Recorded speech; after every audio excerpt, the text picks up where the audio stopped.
Hey guys, welcome back. I want to show you today a very complicated cut around a Sheraton sofa around the front, and it's a little bit challenging because you need the fabric to come through this little opening here and then enough to pleat this way, 3 pleats actually there, and enough to tuck in the back. So I'm going to take you step by step through this. I've already done my cutting here, but I want to show you just to refresh. If you've seen my other videos, you know I'm a big about pin tacking.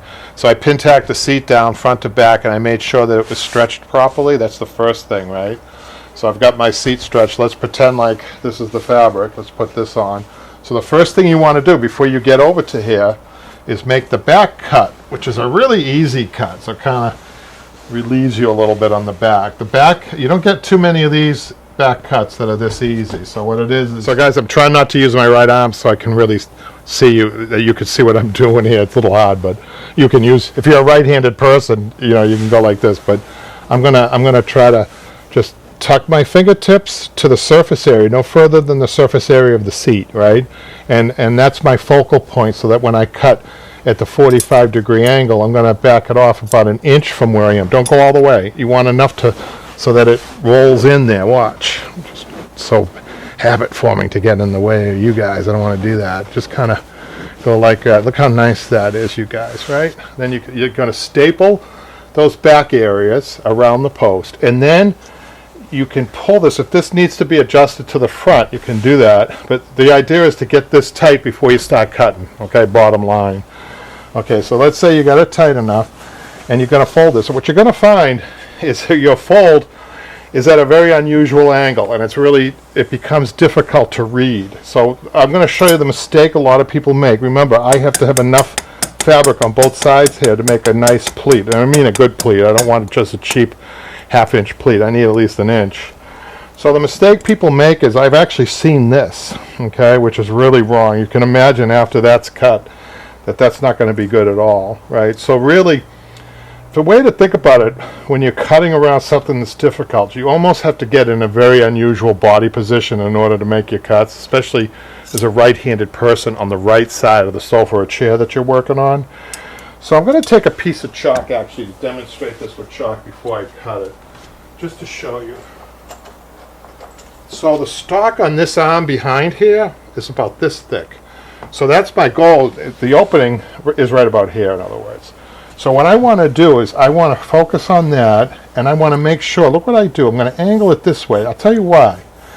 It doesn't matter that there's no pleat around the post on the outside, because the outside arm's covering it. You're not doing, that's not the reason you're doing that, right? But you are focused here to make sure you got enough fabric, ample fabric. Now I'm going to have to get in the way just a second. I'm going to make this cut. I'm not going all the way, right? It has to travel within the chair or the sofa that you're doing. You don't have to go all the way. It's not a surface cut. It's not like burlap. You're not cutting burlap. You're cutting fabric. See my other videos, you know burlap is cut all the way to the post. So look. So now I can finish, tucking in the seat, but not stapling yet. And then look, you guys. You still need to make a cut around the left side of this, but you want to angle that cut also. So the whole goal is to get in a lot of fabric in this area to work. So I'm going to do is I'm going to get in your way just for a second, and I'm going to make this cut. Okay? So now you can tuck that in. Don't even have to pleat that. Look how nice that is, right? But you don't want to pull all the way through yet. Bring it out. Okay, so people get excited. They keep cutting this way. That's not the cut you want there. You need this little bit. You need fabric on this side of the pleat. So you angle it this way, because I'm not as concerned as the front, right? When you angle it this way,